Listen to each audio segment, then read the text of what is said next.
Hello, my name is Margaret Basta, and I'm the chief appraiser for a company called Hidden Gems Estate Sales. I've been doing antiques appraising since 1979, and I worked for a major auction house for 16 years and then went out on my own. And we hope to find something delightful here today of value. And you are? I'm Nadine Fillmore, and I've been collecting antiques for about 50-some years or more. And I have quite a few of them. Okay, the first is the Stereopticon. This was sort of like the slideshow from about 1880 on, and for a while there it was very popular. What you do is you stick a card inside of here, like this, look through the glass and you see one image instead of two in 3 dimensions. So 3D is not exactly a new concept. What the Stereopticon itself is not of great value, usually in the $20 to $25 range. It's the cards that count. The more cards you have, the more complete the sets, the better. And they used to be sets that would tell a story. For example, we've got something here called Bossy, and it's all about a milkmaid and her cow. These were charming Victorian fables, usually with edifying moral plot lines. And then they were also scenic and patriotic, such as this one, which shows a reenactment of liberty and the Civil War soldiers. They were every subject matter under the sun. Foreign countries, Niagara Falls, the moon, and these cards are where the real value lies rather than the Stereopticon itself. The more collectible ones show famous events like scenes from the Civil War or the Spanish-American War. Do you have any complete sets? Because these things usually came in like albums. No, they're from my family. Yeah, the incomplete sets are, there's an awful lot of it out there if you know where to look. So they're not worth that much. Like this whole stack here is worth between $5 and $20 depending upon the subject matter. Like you've got Parliament in London, the Niagara Falls is a very common one around here. Something from the Holy Land called Esdraelation, wherever that is. I think it's got another name nowadays. And duck hunters, always popular. So, I mean, it's a nice collectible to have, but it's not a rare or unusual collectible. This is different. This is called a sewing bird. And this was very popular in the late 1880s, 1890s. Ladies would literally clamp this on to the side of their chair, which was almost always a rocker, with arms, and then they would stick their needles in here. And this one at one point in time was gilt brass, and it's in very good condition. It also goes like this. Oh yeah. To hold anything. Yes, the thread probably. But again, this was something that a lot of people had, so it's charming. It's about 120 to 130 years old, and at best it's around $25. This is something different. This is, I am assuming this is a salesman sample. Not that I know of. It's French. Yes. And as I understood it, was pipe holders. Ah, okay. That would make sense. This is rather charming. I have no It looks idea. like it was done about 1900 to 1910 based upon the way that it's put together. It basically was glued, and it does have some machine work milling here. This was probably hand carved. Got a little damage up here. The pipes would probably be more valuable than the chair. The holder, I would put at an estimate about $40 to $60. But if you have the antique pipes, that's another matter entirely, because the pipe collectors are a small group, but they're a very serious and intense group. Okay, let's see what else we have here. Oh my. Would you? What you would take Yeah, out. that looks like It's 12 Orthodox. apostles. It's Orthodox. The style is Orthodox. Greek Orthodox or Russian. Hard to say. I can tell if I can see any. I don't see any kind of calligraphy or glyphs on here at all. It's from Spain. Then I got it when I was there many years ago.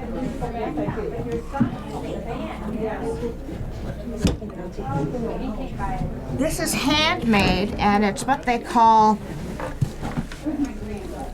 If you can focus in on the flaking down here, you're going to see that there's a whitish material under the paint. That is something called gesso, which is basically a wash or glaze of plaster of Paris, and then they put the paint on top of that, partially to give it the more weather-beaten old look. There's age to this, but I really don't think it's any older than 19th century. You've got handmade nails, which is always a good sign, but this is machine made. Definitely old wood because of the way it's cracked and everything, but I don't necessarily know that this is more than 100 or 150 years old, and the reason for that being is that if it were any older than that, it should be in a lot worse shape. Yeah. Did you notice this figure? It's Christ in the seven. Oh, and it's Judas. Yeah. Yes, the hanging Judas, and you've got the angels up above. And the 12 disciples. And the one that hung himself. Value-wise, it's hard to say because religious artifacts, unless they're very rare, don't command a lot of money in the auction market. You've got what they call wormholes here in a couple of places.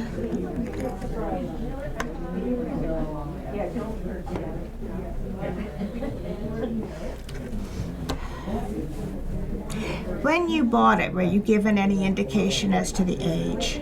It was about 50 years that I bought it. Oh, because it's, like I said, I think it's 19th century. It could be older than that, but I don't want to swear to it. And the main reason being is that these figures are in very good shape. And generally speaking, when you've got paint over plaster of Paris, because of the humidity and the fact that it's wood, there should be more movement because of the expansion and shrinkage. The only thing that I remember that it was supposed to come from some church. That's certainly possible. Spain went through a lot of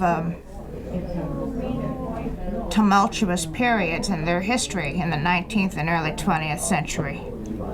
And I know there was a while there where they were closing down the churches and confiscating items. Value-wise, I'm thinking about 300 to 500. Does that sound about close to? Because this is one of those things, they don't come up at auction very often. This is only the second one that I've ever seen. Did you see one like this? Similar, not exactly like this. And it was a collection of religious art that I saw at the auction house about 25 years ago. So it's not a common item. And it's sort of generic, which is another thing. Usually, if it were Greek Orthodox or Russian Orthodox, especially the Russian Orthodox, you would have some kind of Cyrillic writing on some of the books that they're holding to make it more obvious as to what it is. I mean, it's interesting, but it's not a rare item. I mean, it's not a valuable item. Was there anything else in this group? No. Okay. Fine.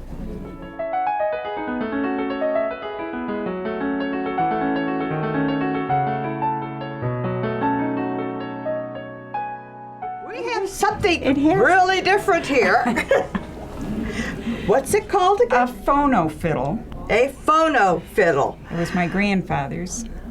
I would think it's How does he blow into it. No, he doesn't. It's a one-string fiddle. Oh, this is a. That's just the amplifier. This is it's the megaphone, like a Victrola. That's probably where they got the idea from it. Yes. It says Howson, Howson, maker, London. Now that's important.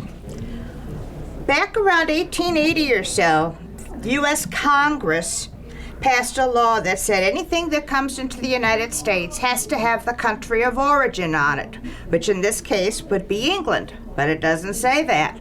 So that tells me this was probably made before 1880. Then about 1920, and it varied from different countries as to when they had to comply, Congress said you have to say made in England or made in France. So that sort of tells you how something is. You'll have from 1920 on pretty much is when something that says made in was made. This is definitely a one-of-a-kind instrument. There's Here, the name is both on the horn, which is, I'm sure, solid brass, as well as back here on the side. and then there's a maker over here. Yeah, The name of what it is, the phono fiddle. Yes. It does have a patent number, which tells me it's done around 1900 then. It was probably never meant for export to the United States, which is why it doesn't have the country of origin on it, which was one of the loopholes to get around it. Or it was shipped to Canada and then brought into the U.S., and they got around it that way too. It still holds its tune, even though it's got ivory stops and fret, and it looks like still the original brass. Sometimes, as strange as it may sound, the bow can be worth far more than the instrument itself.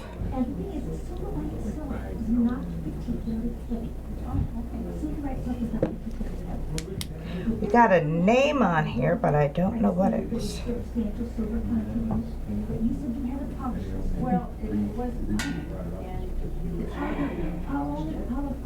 There is a name on here, but the letters are somewhat illegible.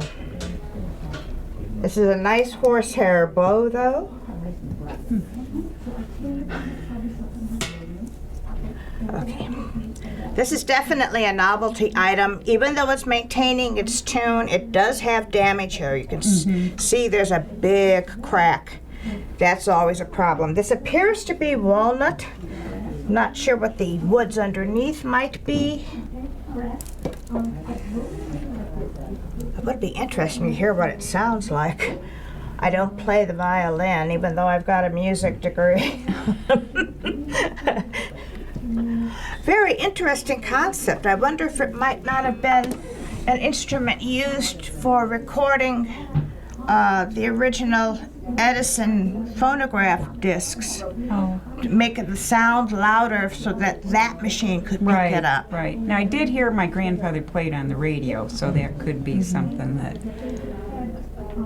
I don't think there's a whopping demand for this item, but I would price it at about $250 to $400 at least, because it is an unusual item. And I've been doing this for more than 40 years, and this is the first one I've ever seen. So that gives you an idea of how unusual. Right. This bow looks to be in pretty good shape. It's got real mother of pearl detailing, ebony. It appears to be a French bow because part of the word here on the shaft says Toute, and that appears to be a French word, but I can't read the rest of it.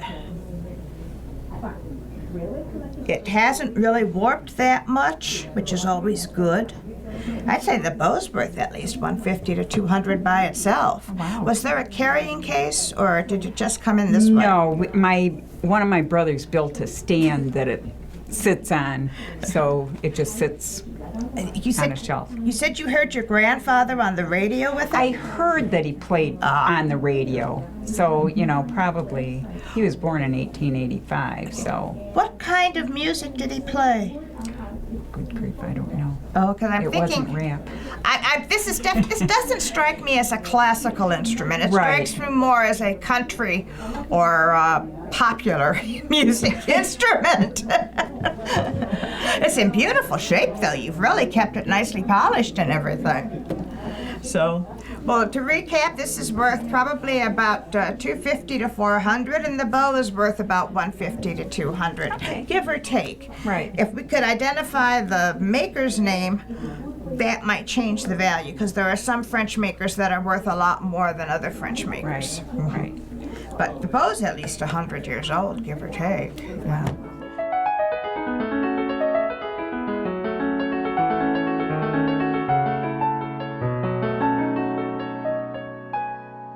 Hello.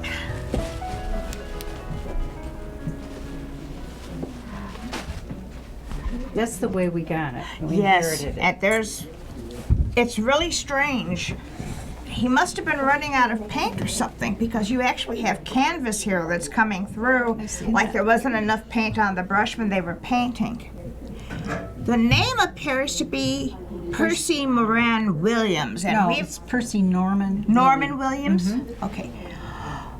We did a internet search on the name and could not find him listed. I did too, but I did find him. Oh, you did? What did you find? He's out of some school of artists in the East. And do you think I can remember that this morning? No. It's strange. His father was instrumental in starting this school. Let's see. This is Laguna Beach Art Association, 1935. That's and it where had they a bought price tag of $75. Yeah. Well, Laguna Beach, if that's not That's- east. Oh no, that's where That's they where it bought was. it. Oh. I mean, that's Was this Florida or California? Well, I don't know if there's a Laguna Beach in Florida. I know there's one. One in California, yes. It appears to be the original frame. It's a very nice little impressionistic piece. It's got problems, though. As I said, besides the canvas here, I don't think it was prepped properly. You've got a big scratch there. I wonder if that's why they put it under glass. It could be, but putting canvas under glass is not normally a good idea. I know it isn't. That's Because humidity, especially in a state like Michigan in the summer, can really affect the canvas condition. I don't see any of the obvious problems with canvas that's affected by mold or moisture, because usually you can see lifting and sinking and paint peeling away. It's been in an air-conditioned house ever since we've owned it. Well, it's the heat and the air conditioning contrast that cause so much problems, because canvas is made out of natural material, and it's therefore affected. I actually like this piece very much. It appears that the picture frame is exactly right for when it was exhibited, which was the 1930s. You've got a lot of chips on it, though, but I wouldn't try to get it restored because it's not obvious that there's a lot of damage. Do you think I should open it? I noticed this business. I wouldn't touch it. Oh, okay. Not unless you can find a conservator that would want to touch it, but I don't think it needs that right now. Okay, good. Whatever you do, do not hang it over or near a fireplace or a heat register, because that would exacerbate the conditions. Without finding any auction results from the painting, it's really hard to judge the value. Sure. And you've got a big scrape over here. Oh, yeah. Yeah, that's the canvas down there. Myself, because of the condition, the way it's framed, and the subject matter, and boats at sea are always a popular subject matter, I would estimate that it's probably worth about $300 to $500, $400 to $600, somewhere in there. I know if I were to price it for sale, I would price it around 600 and see what happens, whether it go up or down, depending upon the negotiations. I certainly like it. Definitely a post-impressionistic school. Isn't that pretty?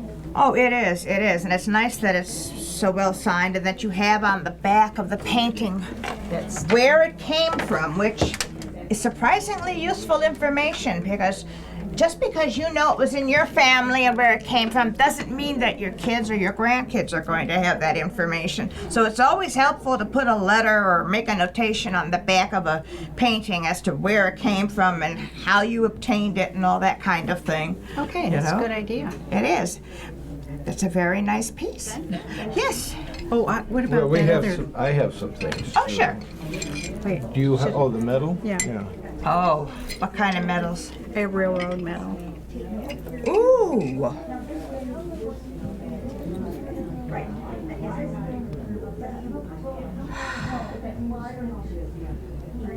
Wilkes was in My mother's family.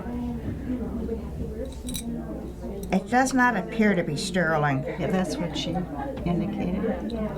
Yes. Let's see what the chain is.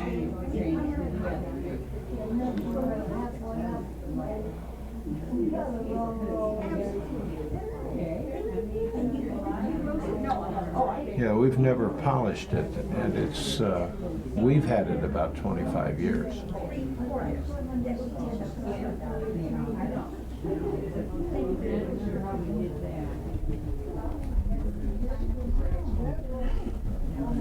This is really interesting. If you can get a close-up on it. It's dated 1883, and it's like a medal you receive when you're retiring or you've accomplished something from your company.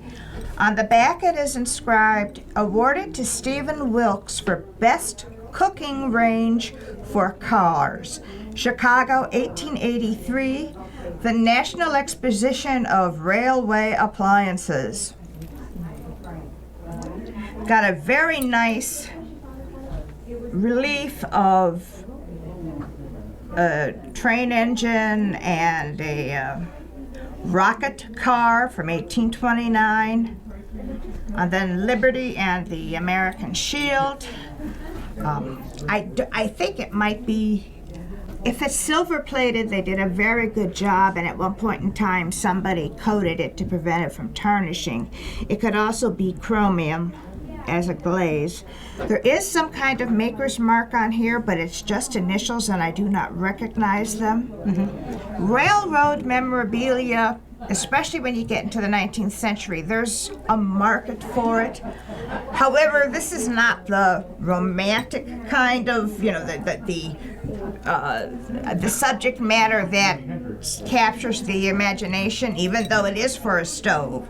So Yeah. Sure. I would think for insurance purposes, I'd put it around 300, and the sales value, I put it at like 150 to 200. It's certainly different, but again, it's not something that you would see coming up at auction very often, because I don't think they made too many of these. Well, they would have had one for each category. Yeah, of the exactly. exhibition and have an it. Yeah. But it's certainly very attractive and very nicely detailed. Isn't it pretty? Okay, thank you very much. And we've got, oh, You may recognize the lady yes, in I the do middle. believe it's Amelia Earhart, or, Yes, and that's my grandparents. Excuse me. okay, do you have the original photo? Yes, we do. We couldn't find it. Yeah, because this is a copy. Yes, Yeah, it is. no, yeah. No, and obviously it's a Ford Tri-Motor in the Yes. background. My grandfather was an advocate for aviation in the 20s, and he was a successful publisher in Buffalo. Unfortunately, he lost his That's from business. Oh, yeah, from the other painting. He lost his business in the Depression, paying off, keeping going to support his employees as long as he could. But he did get these Wow. while he was, I don't know if he was a stockholder in this airway or if he was just he was very active in civic affairs in Buffalo, and maybe he did take some of these commemorative flights. And I'm just curious as to, you know. Oh, I have never seen anything like this before. I have heard of it, but I've never seen anything like it before. This first one, the front is it's not identical, doesn't? Well, maybe it is. Yes. Well, they're done differently. Yeah, well, This- I know they're two different years and commemorations. It's for Colonial Western Airways Incorporated, and it's a map of Cleveland through Albany, so it's the Upper Great Lakes. There's a little notation here that says, "Costly bales through purple skies." They didn't have that great of PR people back then. The back says, "Presented to the first passengers carried by the Colonial Western Airways, Inc., Buffalo to Cleveland, December 17th, 1927. And the reverse on the second one says, "Presented to the first passengers carried by the Colonial Western Airways, Albany, Schenectady, Rome, Syracuse, Rochester, Buffalo, and Cleveland, June 1st, 1928. A local. Boy, it took a lot of courage to get on the planes back then. Or probably trimotors, I would Yeah. guess. But So those were the workhorses. I did call the museum in Wisconsin. I'm trying to remember that they have Out a of, they have a big, Oshkosh. yes, and they have a big air show and Yeah. convention there every year, because I have a And friend they're that's very into interested. flying. They would like to get them, but of course they'd like me to donate them. Oh, so of course. I have no idea what I'd be giving them. That's why I'm. This is wondering. bronze. They're truly one of a kind. They're, considering what was the best passenger number on those planes? About 10 or 12? Oh, probably. I Yes. frankly am not that familiar with a 'Cause it's- trimotor. Well, that's my father was an engineer and he was into planes as well, so I learned quite a bit about them growing up. Let me see if I've got any kind of reference here as to what it might be worth. What? It's a very specialized area of collecting, but I know there's a market because the people that are into it tend to be very fanatical about it.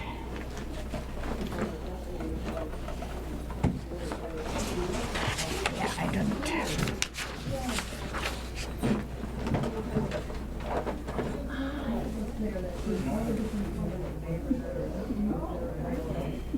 Yeah, I didn't think there'd be any listings for something like this. Offhand, I would say at least $200 to $400 a piece, maybe more. They're bronze.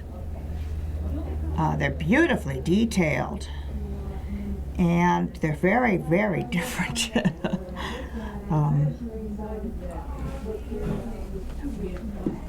Let's see. I think I've got a maker's name on here.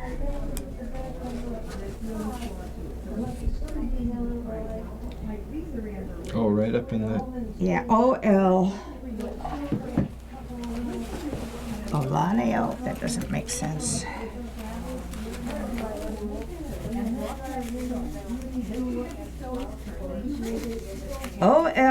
O-L-O-N-I-A-L. Oh, Colonial. There's the C. Oh, yeah. Okay. Okay. No, that's not a maker. This is a little bigger. I don't know if that'd help. Well, I've got a 10 power, and that's, This oh, is that's an 8. 18, yeah. No, it's an 8, I think. Nope, it's a 16. I'll take that back. Yeah. Yeah.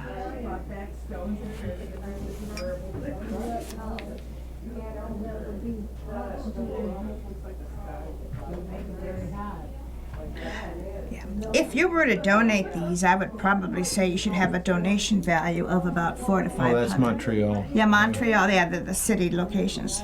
They are very different.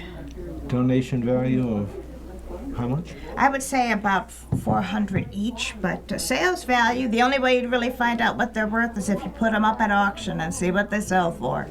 Here's, it says Hassan Company. You know, read right at the very bottom of underneath the date. Yeah, it's not on that one, it's on this one.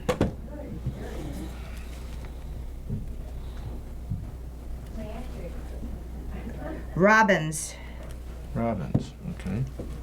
Attleboro, it looks like.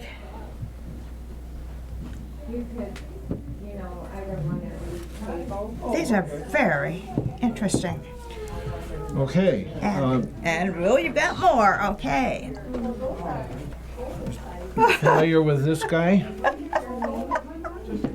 I'd never seen anything like it.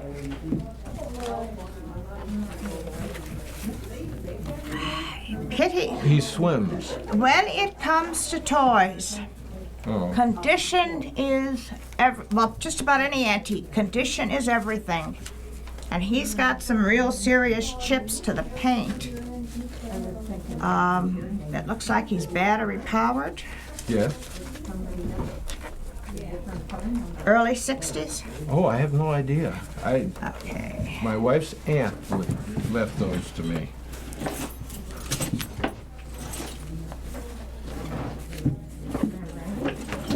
Nobody knows everything, and if they tell you they do, they really don't know anything. So, yeah, we use references. Sometimes you just have to, because it's... And you can't always go by the prices in the book, just simply because these books, they're always a year to 2 years behind in valuation. And then they often give both auction as well as retail pricing, which doesn't mean that if you're trying to sell something, you're going to get anywhere near that price. I usually go 30% of whatever the book price is the actual value of an item. Huh.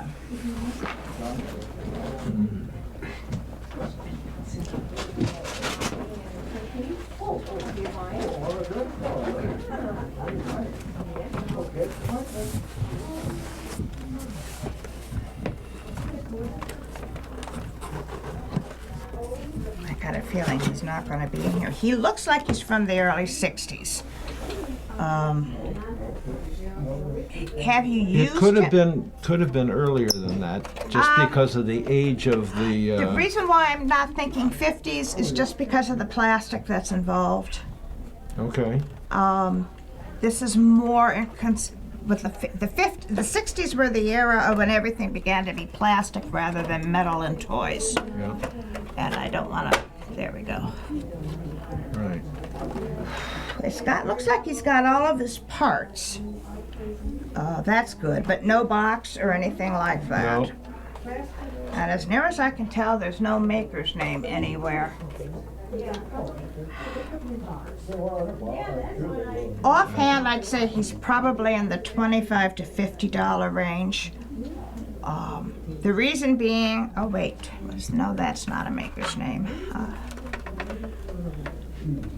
The reason being is that collectors like to know what they're looking at and where it came from. And who made it? Yeah. Who made it? Yes.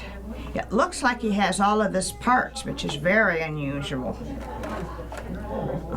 He's in what I would call fair shape because of the damage to the paintwork, and the screws are rusting on this, and that's never a good sign too, because it'll a devil of a time trying to take them off if you need to fix this thing.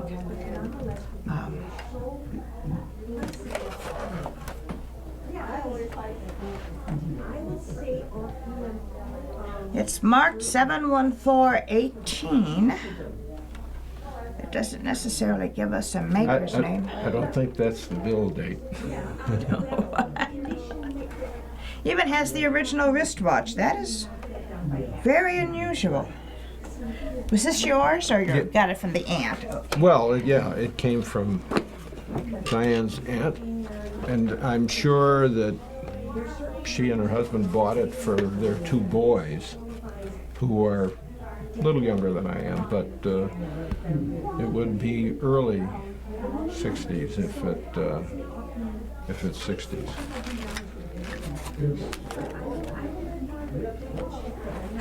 I'm thinking maybe it doesn't look like Sea Hunt though. The Lloyd Bridges. It could have been a generic sea hunt.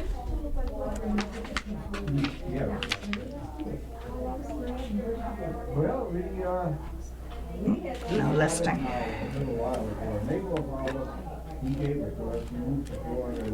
Battery operated toys. Let's see if we got anything here.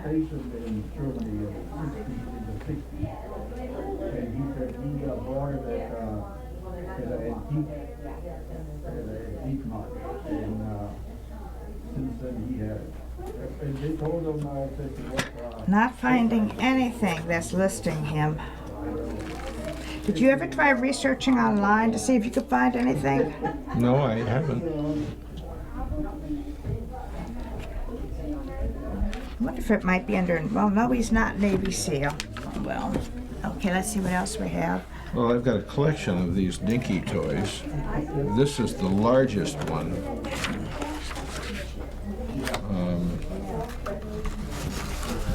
And I'd like to get an idea what they're...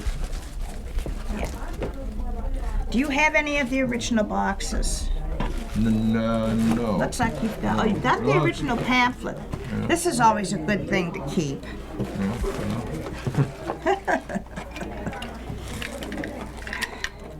This is Dinky number 651. The reason why collectors like stuff like this, besides the obvious that it's tanks and cars and toys, is that they tell you what it is and it's easy to research.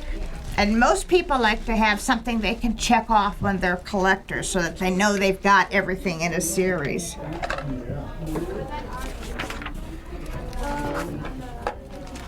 Dinky toys come in a variety of sizes.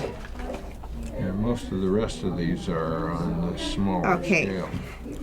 Now, before the downturn in the economy, this toy alone, in the condition it's in, would have been worth about $150 to $250.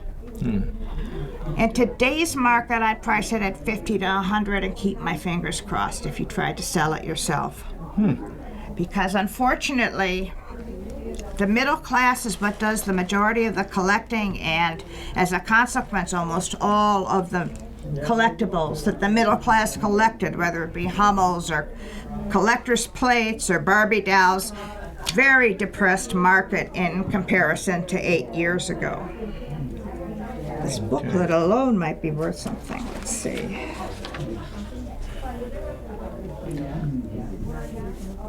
Okay. Let's see if it's got a publication date in it. But Yeah, Dinky was made in England. Do you have the missing parts to this? Yeah, well, here's the people that go into these, all these various. Yeah.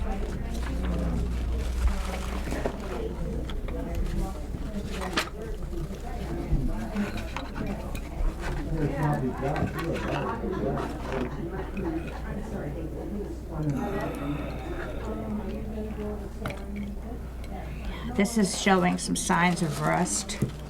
These are well-played, well-used toys. I can vouch for that. Yeah.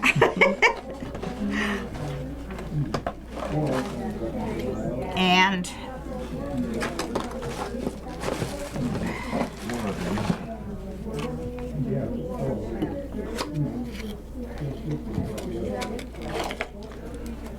There's a armored personnel carrier. armored personnel carrier.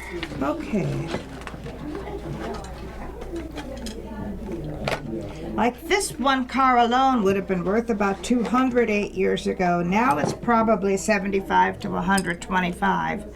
They appear to be in decent shape because they've still have the original decals and everything on them. That is great.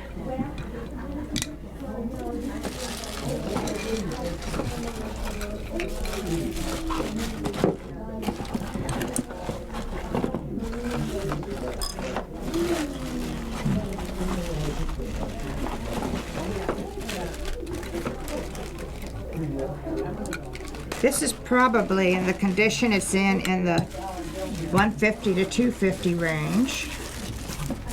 So far, the most valuable one is this one. Oh, wow.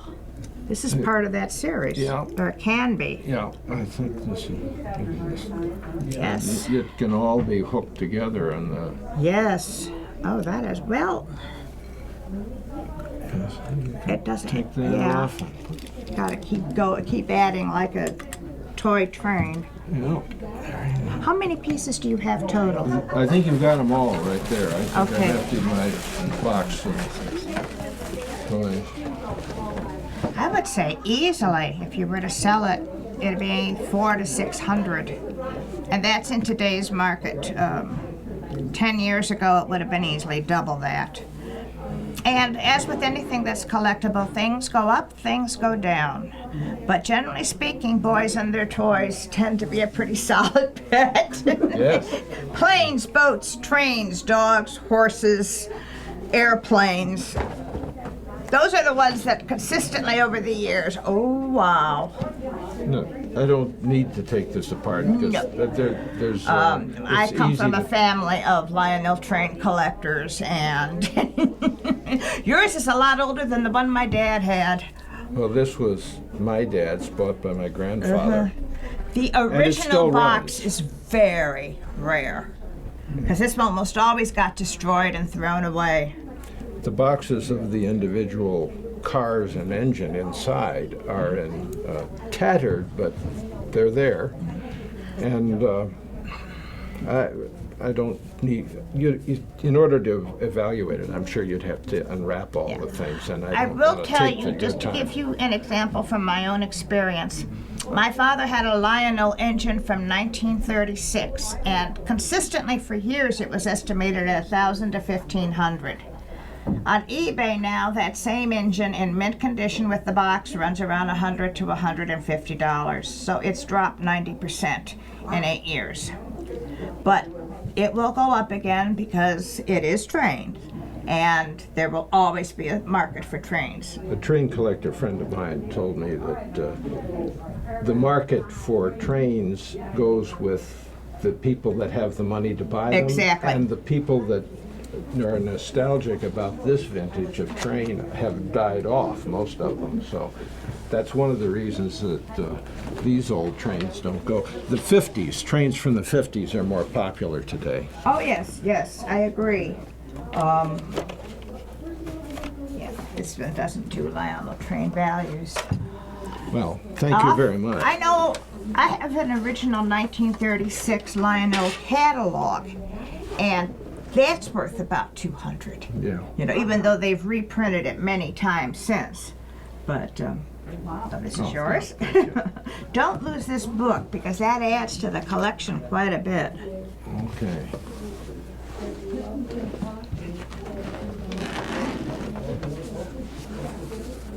That is interesting. Well, they show that. Yes, the Just this. howitzer? Yeah, that's a howitzer. Yeah. That is really cool. And you've got all the little. Yeah. they Usually all these see are the they- first to go. Yeah. The well, toys. They sit in all these places where you see holes on these Yes. various things. Right. Yeah, usually these little men are the first things to go when it comes to collecting. Okay. Thank That you is so much for your time. Certainly some of the best toys I've seen in a while.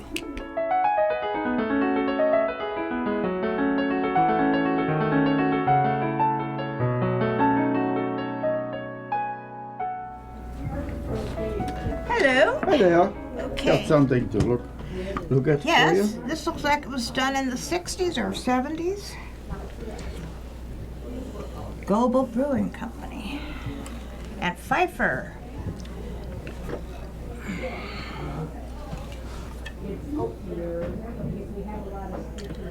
Okay, how long have you had these?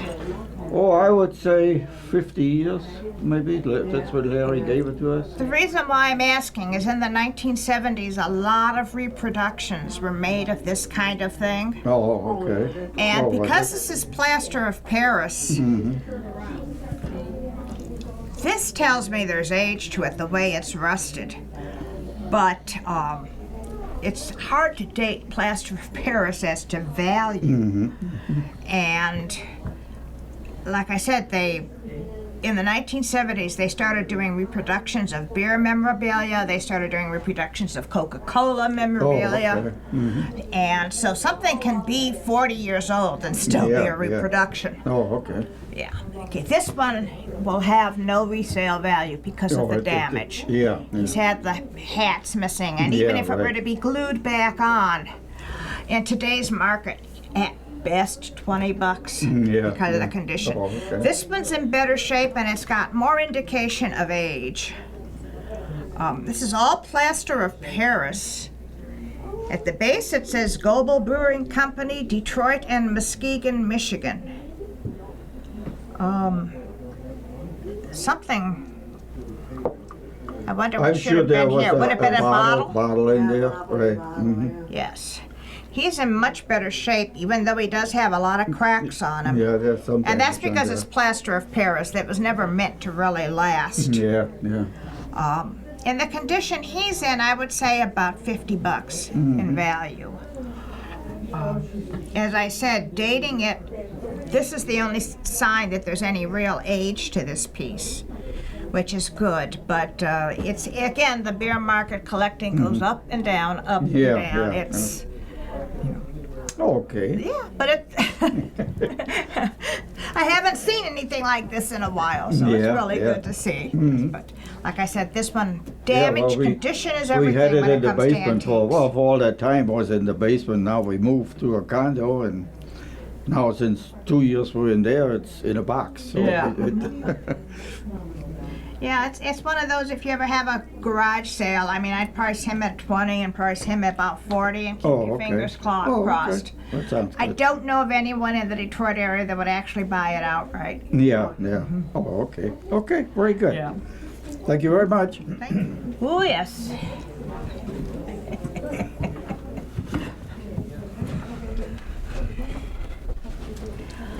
Alrighty, this was Yeah, added on. It came from a neighbor of ours. He was stationed in Germany in the early 60s. Yes. This he was bought it added at on. This was at not the market. original to this piece. Isn't it? Yeah. And it's plaster of Paris molding. Let's see.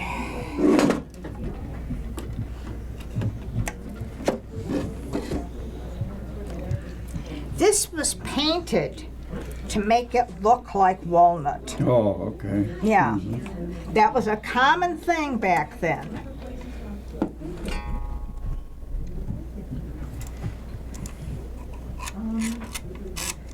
This kind of pendulum is fairly good. As strange as this may sound, I think they took an old clock and put it in a new case. Oh, okay. This is a lot older Oh, then than that's- this oh, is case. it? This Yeah. case looks like it's from the 1940s or the 1950s. Mm-hmm, Either that or it was the original case and the varnish was so bad that he Oh, they repainted painted it in order to Oh, cover okay. up the damage. Yeah, right. I'm not finding any maker's name on here so far. Does it strike on the quarter hour? On the half and the hour. And the quarter, okay. And the hour. Does it work? Oh. This is definitely replaced. I don't think this is an old box. The back, this Yeah, wood yeah. back here is too new. So, I guess they sold them a bill of goods. This is a hanging wall clock. I cannot find a maker's name on it. And that's sort of like helps you determine what it's worth. The, How old the, it the is, pendulum does not have a maker's name.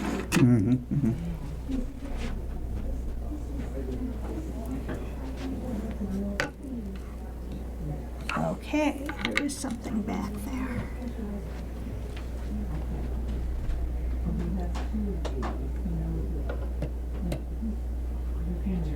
Well, we got some numbers back here, but that doesn't help me any. I don't see a country of origin.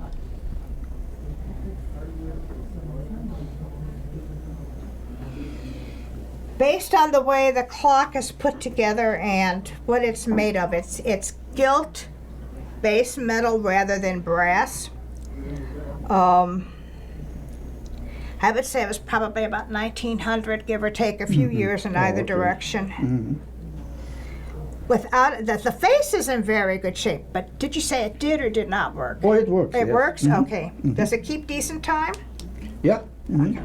Yeah, it runs for about, I think about 3-4 days till you have to widen it again. Yes. I don't want to. There we go. Got it latched again. Yeah.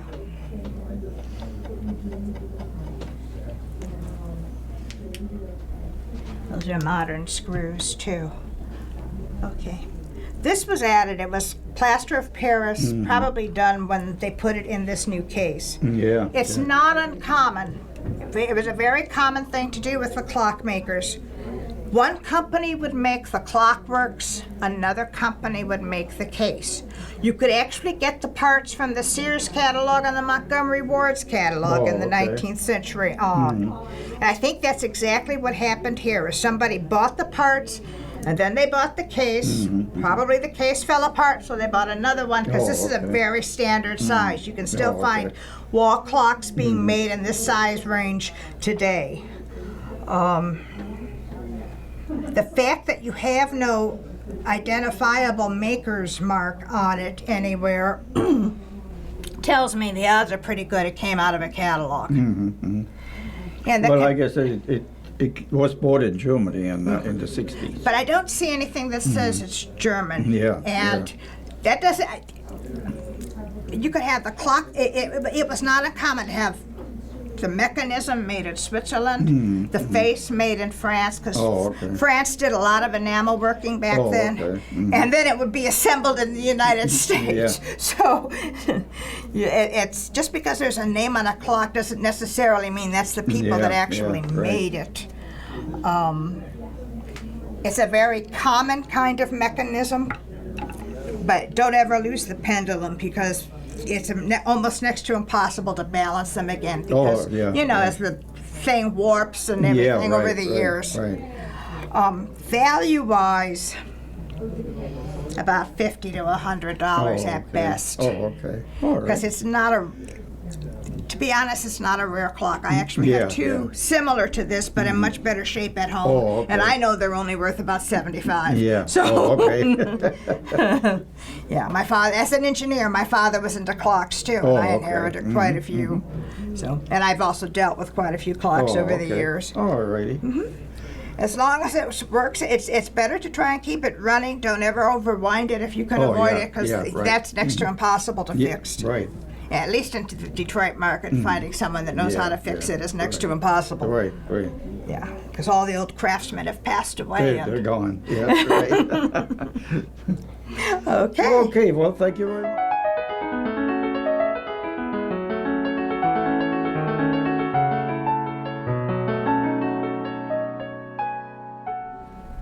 Hello. Okay, what do we got here now? This is not the comic book. No, This is a hand-carved shell cameo. The odds are that it was done in Italy. I can't really tell or take it apart because it's been mounted as a wall hanging. Definitely 19th century, probably 1860, 1870, somewhere in there. It's the Three Graces, which was a Greek mythological tale. They represent art, music, literature. It looks to be in a silver gilt handmade frame. This is not your cookie cutter type cameo. This has some individuality to it, which is what the collectors really like. Only way I could tell you the value for sure is if I could take it apart and see how the back is marked, whether it's silver or gold, because it does look like it has a gilt finish. I don't think it's gold based on the way that it's tarnishing, but I can't tell for sure. The cameo market is not that strong. They're still doing cameos today in Italy. It's a very popular tourist collectible. And when the middle class got very wealthy in the mid-19th century after the Industrial Revolution, the ladies and the gentlemen would go to Rome and Italy, and thus the collecting cameos as a hobby began. Because this is a nice, old, fairly rare subject matter, I would estimate it at least 300 to 500. If it's in gold, it'd be 1,000 to 1,500 easily. And even if this framing isn't silver, I would still keep it at 300 to 500 because it's the cameo that's really valuable. It's not the frame itself. But that's one of the nicest cameos I've seen in quite a few years because usually it's a portrait of a lady with a necklace, and that's your typical cameo that comes out of Italy now. Okay, what else do we have here? Oh, ah.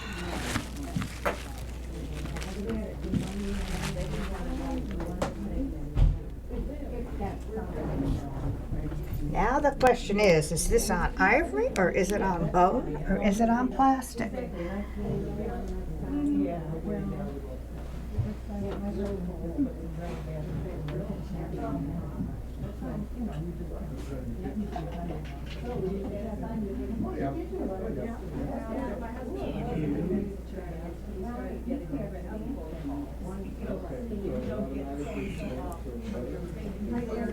It does not look like it's on ivory. People don't realize how old plastic really is. There was a form of plastic created about 1820 called celluloid, which is a white ivory material that actually looks like ivory. And I think that's what this is on, because it was common for the miniature portrait painters to paint on celluloid because it was a lot cheaper to buy than ivory. This appears to be real mother of pearl. I don't know. The back is certainly antique. I don't know if the frame is original because it would not have been that unusual to have to replace the frames as the years went on. They appear to be by the same person.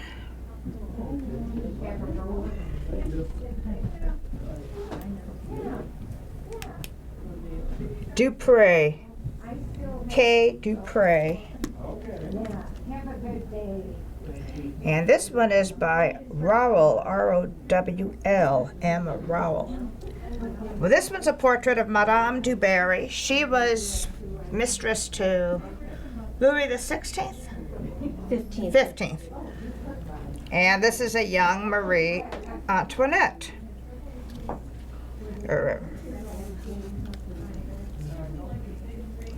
There's age to them, probably about 1900, give or take.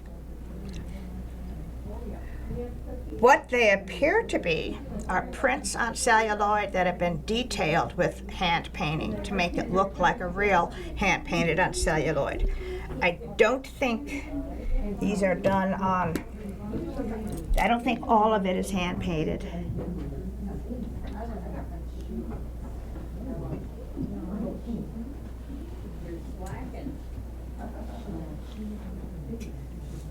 It was not uncommon to do that for decorative prints.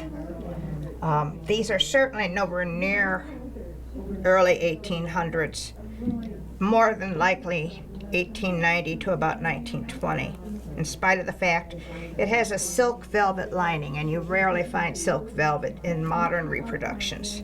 But this would have been something that would have been very common around 1900 when the Dodges started doing the French decorating of their houses.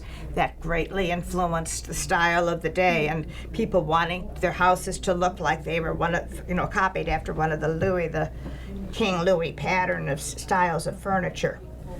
I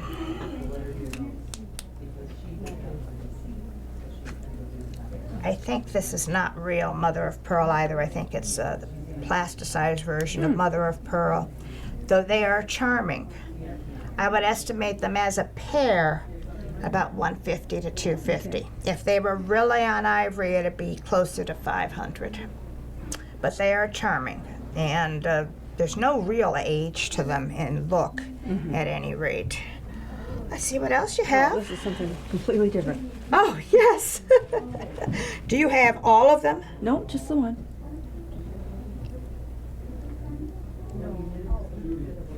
This is a miniature, what they call Toby jug. It's a reproduction. It's Staffordshire. It says made in England on it, which tells me it was done after the 1920s. The fact that it says a limited edition of 1,000, and this is number 63 over 1,000, tells me it was probably done in the 1970s, give or take. These almost always, he's playing a musical instrument. They were called monkey bands, and there's almost always 7 to 10 monkeys playing different instruments. So usually it's the set that the collectors go after. This little fellow, he looks to be in good shape. By Kevin K. Francis Ceramics. This little fellow, he doesn't really have, he's maybe 30 to 40 years old at best. I hate to say it, but it's probably worth about 10 to 15 bucks. If you had all of them, then you'd be looking at about 100 to 150. And how many there are in the set depended upon whoever made them. But like I said, there's usually 7 to 10, 8 to 10, 8 to 12 pieces in a band like that. Was that it for what you brought? That is.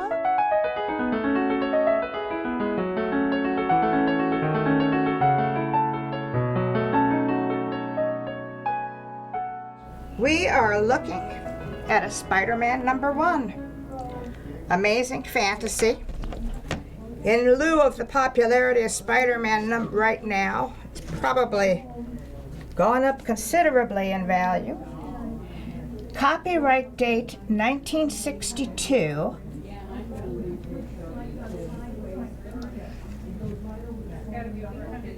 It's not in mint condition because there's creasing, bending of edges.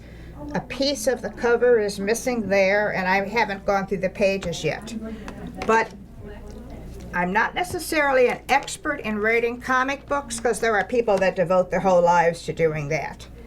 But I do know a lot about comic books. I have, as they say, learned the hard way.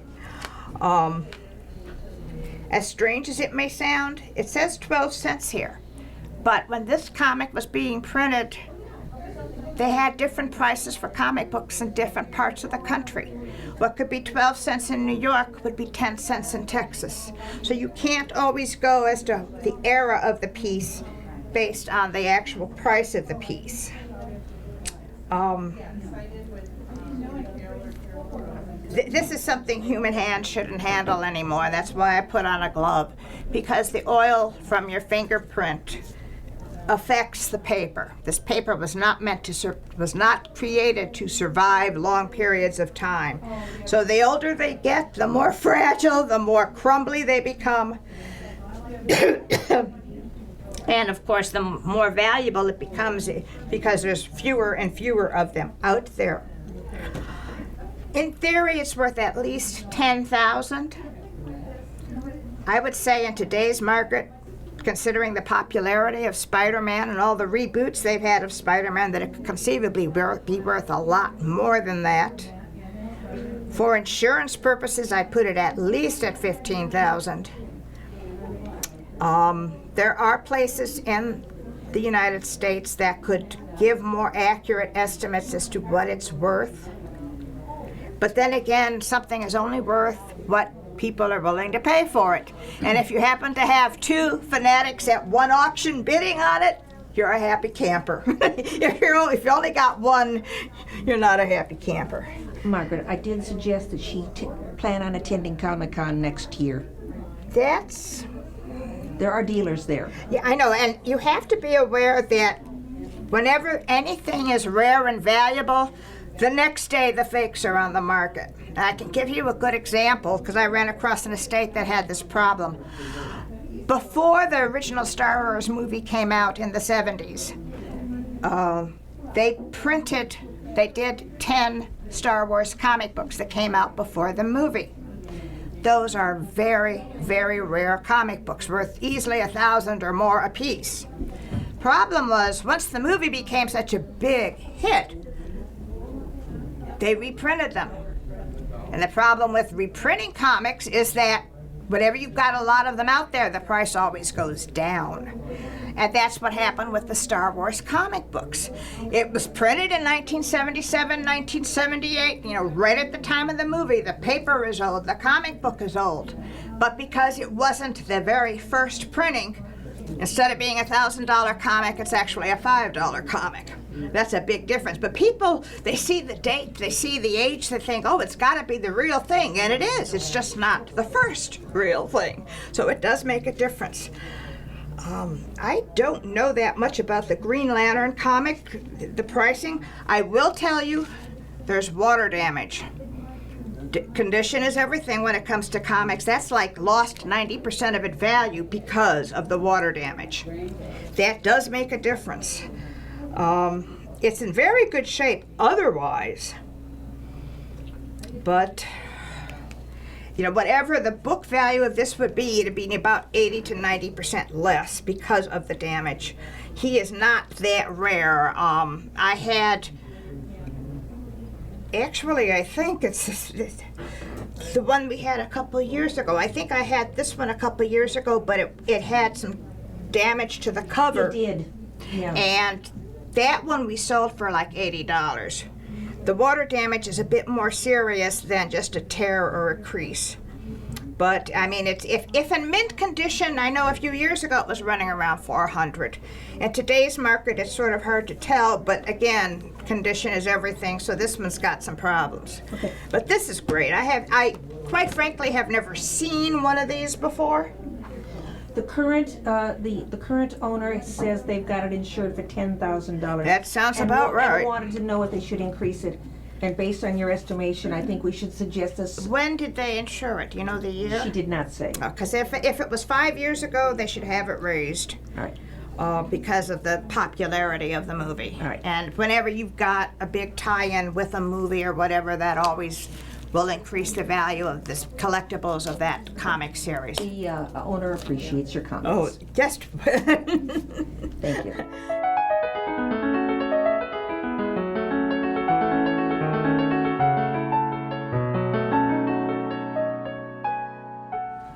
This little darling is heavy.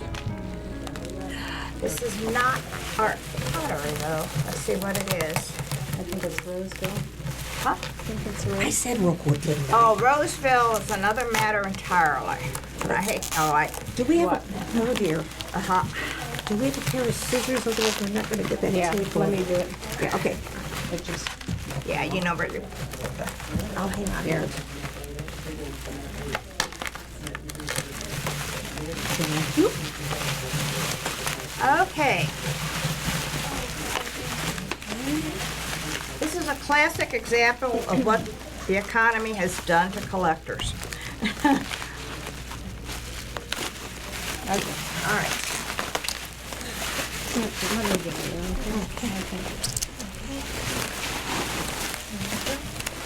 Okay. Okay. Turn around.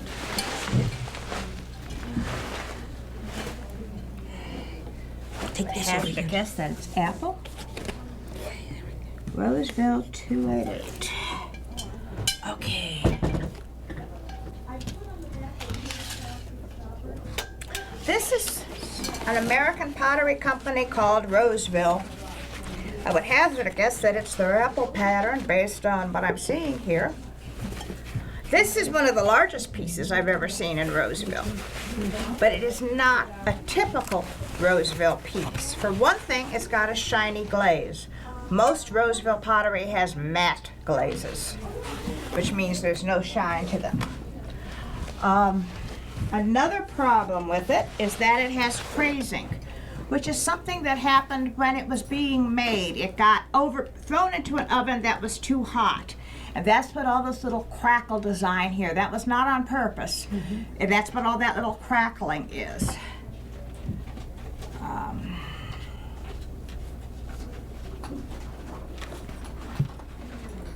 It's an 18-inch tall vase.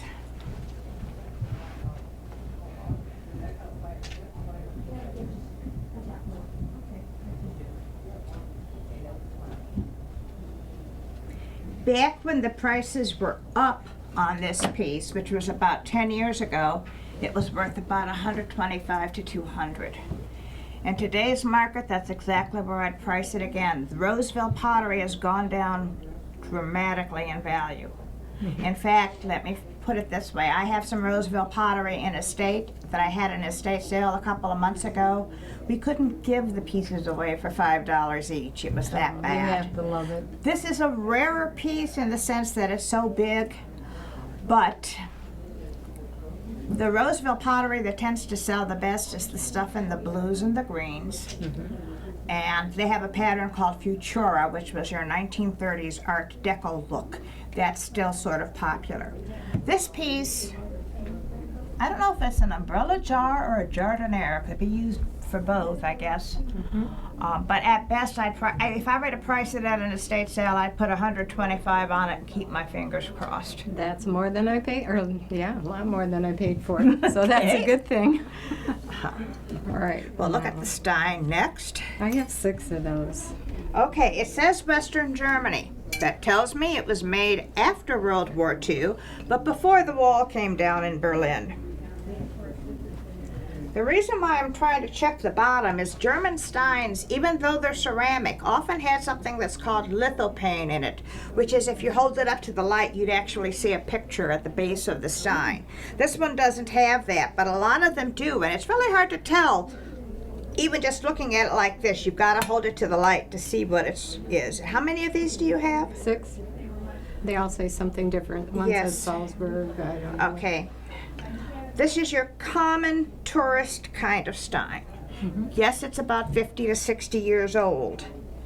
Or maybe even 70 years old now.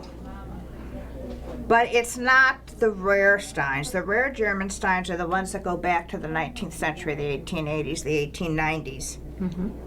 This one's about $25, give or take, in today's market. Okay. Now here is something that's unusual. That I want to know about, yes. Yes. For every one piece of real carnival glass that I see, I probably see 1,000 fakes. This is real. Again, the market is down compared to where it was, but it's the fact that this is real says a lot. Now, the reason why I did that is it produced a musical note. If you can actually hear a musical note, that means there's no damage to the piece. If you hear a clunk, a thud, or a couple of different tones, then that means there's something wrong. And it works on china as well as glassware. This is not a rare pattern. It's the acanthus leaf pattern, but it's a nice little fruit bowl or sauce bowl, depending upon how you want to use it. I wouldn't though, because anything with acid in it will affect the finish. But this is real, which means this piece was probably made about 1910 to 1920. Carnival glass started in the 1870s, give or take a few years, in which company made it. And the reason why I think it's early 20th century is because of the color of the base here. Older pieces sometimes would have purple or cherry red, but green was much more common in the 1920s, the 1930s, because the elements that make glass this color were a lot cheaper than, like if you wanted to make purple or blue, you need something called cobalt, and cobalt's a very expensive element to add to glass. I would say it's worth about $75 to $125. Oh my gosh. Yeah. I want to pass it on to my daughter. Yeah, I would definitely not put it in the dishwasher. I want her to know what it's worth. One of the sad truisms about collecting when it comes to glass or porcelain is with today's generation, if it doesn't go in the dishwasher, they don't want to buy it. Right. They don't want to wash anything by hand, and I can sort of understand that too, but... Ooh, this poor teddy bear. Somebody paid £40 for it. Let's see, In when did you England. pay £40 for it? Probably 94 94, in okay. England, yeah. Yeah. This is a Steiff teddy bear. They were one of the first people to make teddy bears, especially ones with joints that moved and out of mohair, which is a wool. And this is one of their reproduction teddy bears. They call it a historic Steiff miniature. The Steiff teddy bears that are from the 1890s, the early 1900s, and if they're in good shape, they're a very strong market. This kind of collectible, unfortunately, has gone down in value because they made a lot of them. So if you were to get, well, 40 pounds in the 1990s was probably about 150 to 200 bucks, something like that. If you were to get 50 to 75 for this, you'd be doing well. Okay. If you do have a stiff teddy bear, they have a button in the ear. Always leave that in if you've got one. Never take it out. Though, of course, if you're a kid playing with it and you give it to a 2-year-old, you're worried about the kid swallowing a button. But then I wouldn't let a 2-year-old play with this. I did. Well, I never noticed. My though. son had one and buttons gone. So, Okay. yeah. I appreciate But that's it. one of those things, if you hold on to it, it's probably not going to go down in value and may eventually go back up because collectibles are cyclical. And right now, teddy bears, there's a market, but if Martha Stewart started decorating her house with teddy bears again, it would jump real You're fast. right. You're right. You're right.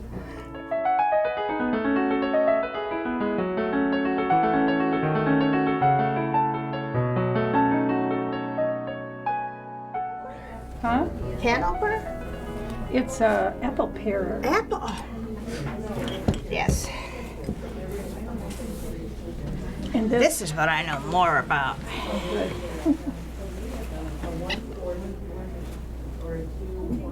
the eyes used to go back, and her mouth just fell back. And Yeah, I see.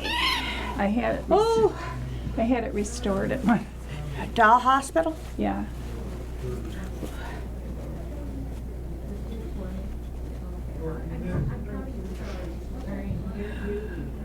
Okay. This is what they call a bisque head doll. Did they fix the eyes or was she always this way? The eyes don't close. They did fix the eyes and they did close. But she's been sitting with them up for so long. That's a problem. Yeah. And it's hard to see, but she's got teeth there. Yeah. That's the sign of a more expensive doll. As strange as it may sound when it comes to dolls, bisque head dolls, it's the head that's valuable. The body, it's nice to have the original body and the original clothes, but No, those it's aren't not of great Yeah. value. This appears to be She's been replaced, yeah. This has all been restored way back when I was Yeah. a child, because it peeled, it cracked. And Yeah, because this would have been a composition of some kind. The Doll Hospital in Berkeley on 12 Mile is the place to go for any kind of antique doll to have it fixed. And that's There's where I just had it. nowhere else in Detroit area that could do Yeah. a good job. That's where I had it fixed. Yeah, I cannot argue with that. They've been around a long time and they do an excellent job. Let's see if we've got anything that can help.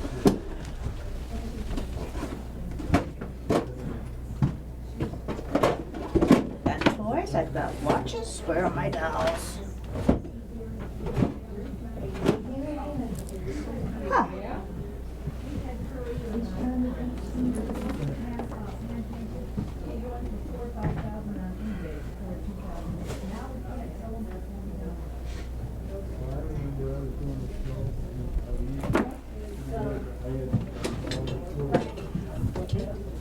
This is by a company called Avero, and the fact that it has a voice box is significant because that was the sign of a much more expensive doll when this was made. My guess is this was made somewhere around 1900 to 1915, give or take.